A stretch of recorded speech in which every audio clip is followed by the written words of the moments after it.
ప్రభునందు ప్రియమైన వాళ్ళరా, ప్రభు అయిన యేసుక్రీస్తు నామములో మీ అందరికీ శుభాభివందనములు. ఉదయకాలంలో కలువరి కృపాసన వద్దకు మిమ్మల్ని ఆహ్వానించుచున్నాను. న్యాయాధిపతుల గ్రంథం 17వ అధ్యాయము 1-6 వచనంలో చూసుకుంటే, మేకా అను ఒక ఎఫ్రాయిం అనే దేశంలో ఒక వ్యక్తి నివసించేవాడు.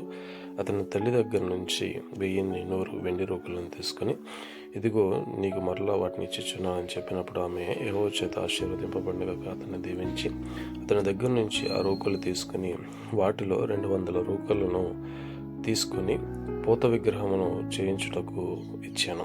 అతడు వాటిని తీసుకొని ఆ కంసాలి పోత విగ్రహమును ప్రతిమ స్వరూపమైన దాన్ని చేసి మేకా ఇంట ఉంచాను.